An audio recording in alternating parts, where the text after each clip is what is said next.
Hi everyone, it's Kasia from Tarot Map, and today I thought let's talk about tarot decks. Since we all love tarot and that's why we on TarotTube, I thought inspired by a conversation that was happening on For Love of Cards Facebook group about tarot that I'm a member of, and I love this group. Somebody asked a question about tarot decks that make us curious, that, kind of make us go like, what is it? Like, you could kind of excited about those decks.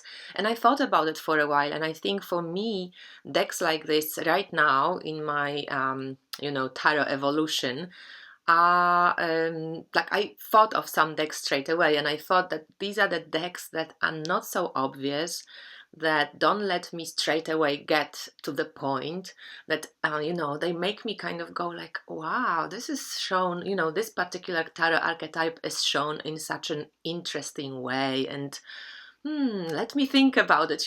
This type of decks that kind of make you a little bit more inquiring, make you want to explore certain things, make you maybe disagree even with some things that you see and that the author portrayed.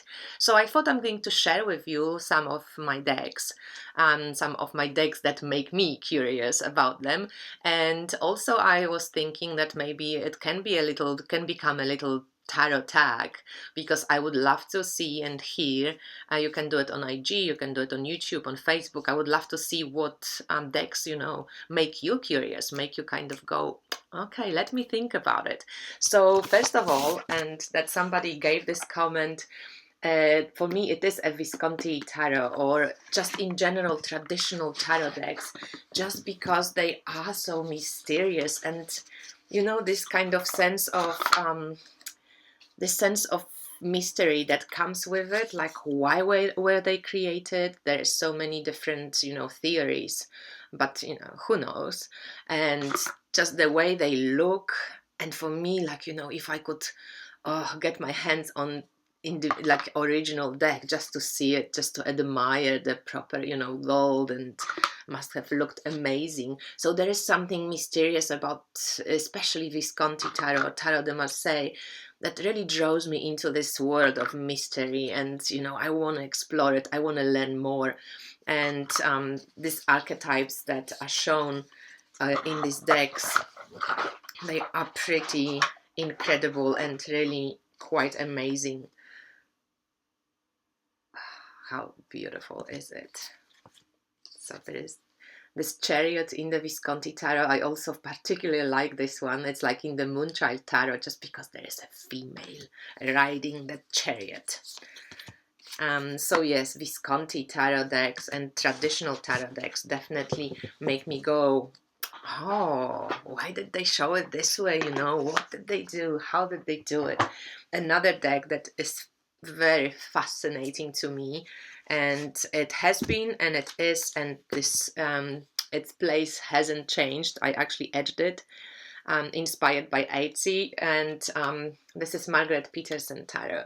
So my one is trimmed, so it has in original it has little borders around it and little white borders around the back.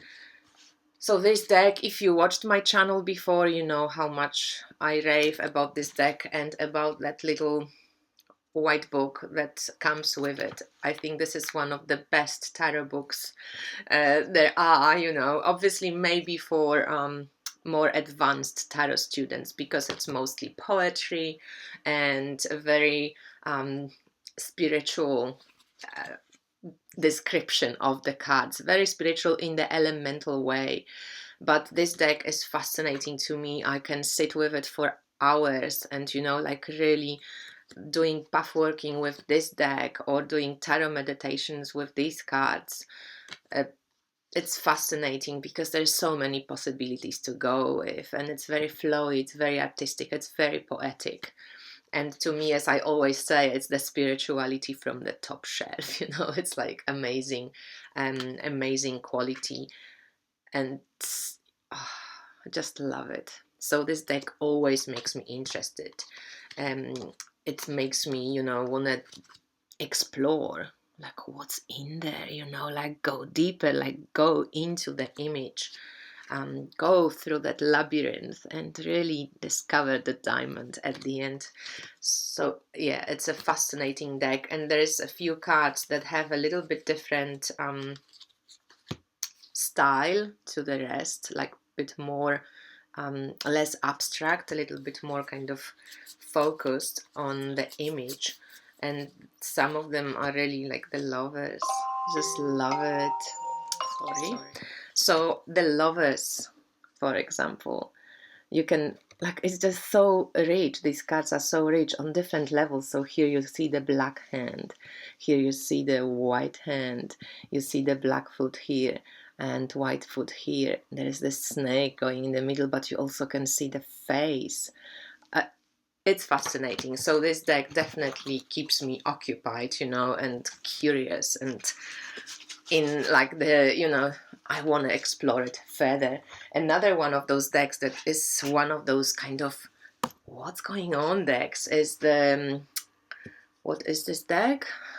Who remembers the name of this deck? Anyway, it will come to me and I will probably write it down here. But yeah, this is another one of those interesting, very kind of inward drawing decks when you just look at it and you go, oh, okay, there's a door and it's a garden and there's something, you know, like you want to jump into the image, you want to see what is it. So here we have the simple draws, but then you have this painting and you're going like, what's in the painting? And how does it, you know, this is free of steps. Oh, there's a ship. Oh, that might be this travel or opening of the new possibilities. So these decks I love. The decks that really make me, yeah, I am like, they're not obvious, you know. They want me to go deeper with them and to actually spend time in the moment with the image, because it's so different to what I'm used to. So this gorgeous deck with the backs like this, what is it called? I'm drawing such a blank, I have no idea what the name of the deck is, but probably it appears right now written down for you, for your information. So another one that is similar feel is the Serpent Fire. So I've had this deck for a long time now, but seriously I haven't used it so much. Not because I don't like it, I love it actually, and it is one of those decks that also in a different way, different vibe, because this one is much more cosmic, much more kind of modern, but it takes me into the, you know, exploration mode. Like I love this Three of Wands, you know, compared to the other ship. It's also a travel, it's also the expansion, but it's so much more hinted that it's an inward thing, you know. So it's fascinating. This is Nine of Wands and Seven of Pentacles. How we can see Saturn here and someone falling down, and Saturn with these limitations and going slow and allowing these things, you know, to grow and to happen. How beautiful is the High Priestess. I've heard that there is a version now without the borders, but I actually love these borders. Maybe the version without the borders, the images probably would look lovely when they're larger. I wouldn't mind this deck to be a little bit larger than the regular tarot size as it is, but it's a cool deck. I really dig this one, the Emperor. So yeah, the Serpent Fire, very fascinating. Fascinating deck, such a justice. Yeah, so I'm kind of really, yeah, I'm digging this one. And this one is also one of those that I can sit with forever. And actually the booklet is really well done too. If we on those kind of modern decks, the Lioness Oracle Tarot, I got this one from a swap a long time ago from Nina, I think, and I'm still loving it. So this one is a collage deck, and it has a lot of flowers, so there is this flowery leitmotif going through all the cards.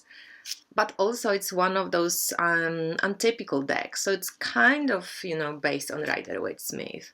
but you can definitely read intuitively with it much easier. You can follow your own hints of intuition. The colors are gorgeous. I love the font and how that goes with the images. I actually love the white borders here. So it's one also of those decks that, this image, I'm like, Seven of Swords. So the moon, this more like illusion. Maybe she's not seeing clearly, like her body is kind of hidden, but the legs are going forward. She doesn't know what she's doing, like you kind of keep going, all these different options. And Lioness Oracle Tarot also is one of those decks that keeps me interested. Like I wanna research it.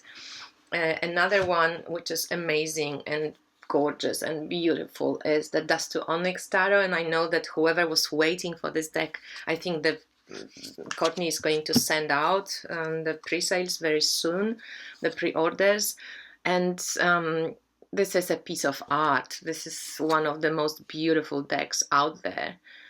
And again, it just makes me really want to explore those images, connect to that look, connect to whatever I see in the pictures. How does it make me feel?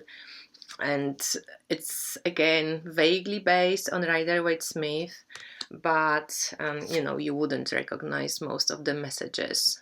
I mean, most of the images from Rider-Waite-Smith. And this deck is pure work of art. So again, very beautiful deck.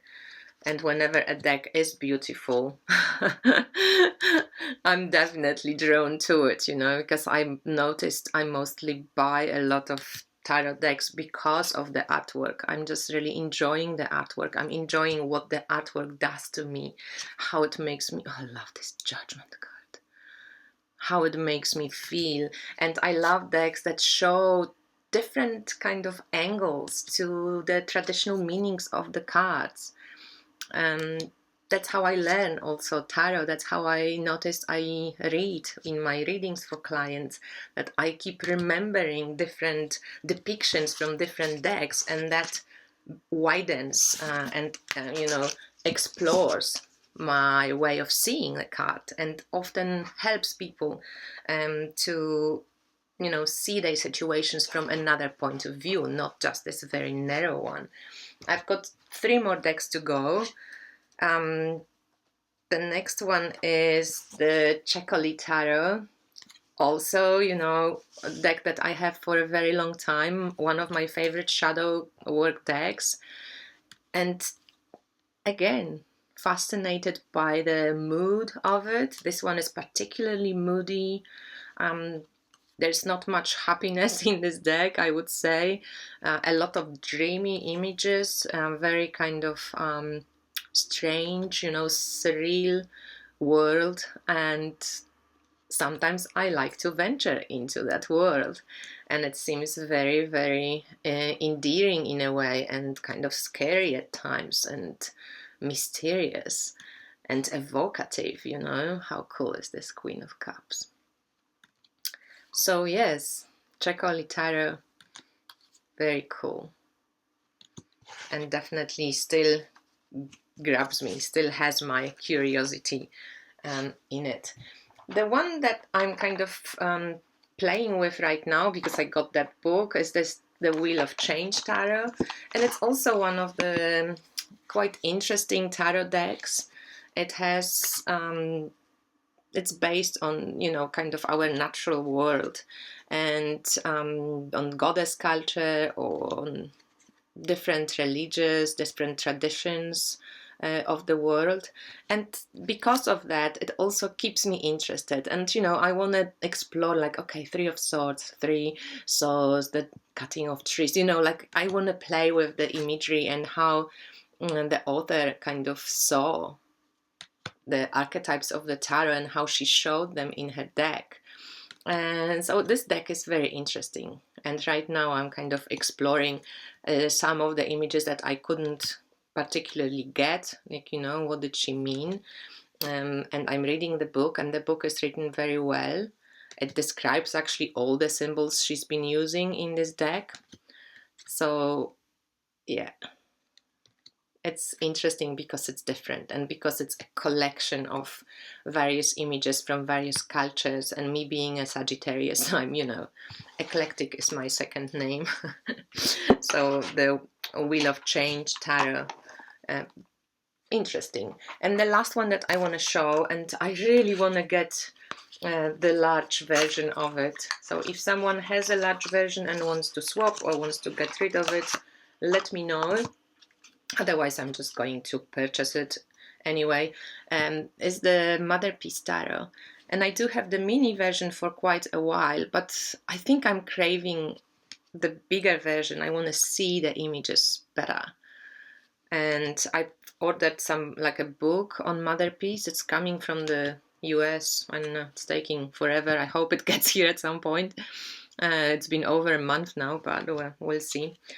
And this is the... love this.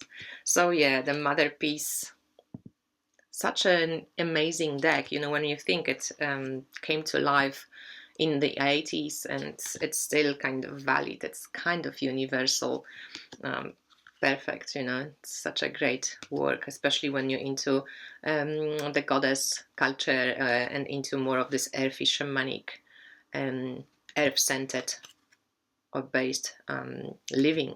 So it's very cool. And any deck of Ellen Lorenzi Prince, you know, so Dark Goddess Tarot, the Minoan Tarot, or the Tarot of the Crown, definitely have my courage, I mean my inspiration and my interest, and I want to explore them forever and ever.